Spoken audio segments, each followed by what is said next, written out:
最后切成小方块，切好之后装入碗中，再加一勺盐，然后倒入开水浸泡10分钟，去除豆腥味。再准备一把洗干净的蒜苔，切成小碎丁，切好之后装入碗中备用。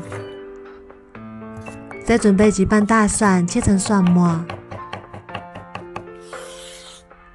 准备一小块生姜，切成姜末。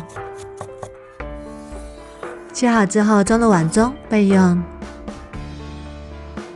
再来调一个料汁，2勺生抽，1勺老抽提色，2勺料酒，1勺蚝油，1勺盐，1勺白糖提鲜，适量的胡椒粉，最后加1碗清水，搅拌均匀。先放一旁备用。再准备一小块猪肉，放入绞肉机里打成肉末。打好之后先放一旁备用。热锅放油，油热之后放入肉末翻炒，炒至肉末完全变白，然后把姜蒜末也加进来，炒出香味。炒香之后再加1大勺剁椒酱，炒出红油，像这样就可以啦。然后把调好的料汁也加进来，烧开之后把豆腐也加进来，然后用铲子轻轻推动一下，然后盖上转小火煮5分钟。5分钟之后把蒜苔也加进来，再煮2分钟左右，煮至蒜苔断生。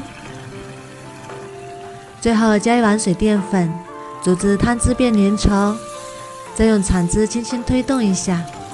哇，好香啊！像这样就可以啦，就可以出锅啦。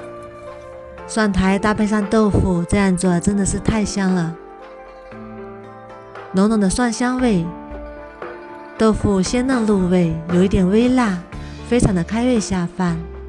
如果给小朋友吃，可以把剁椒换成黄豆酱，也可以直接把它放到米饭里，做成盖浇饭，也是非常的美味。有菜有肉又有豆制品，营养也是非常的丰富。如果你喜欢也试试吧。喜欢我的视频就关注我吧，谢谢您的支持。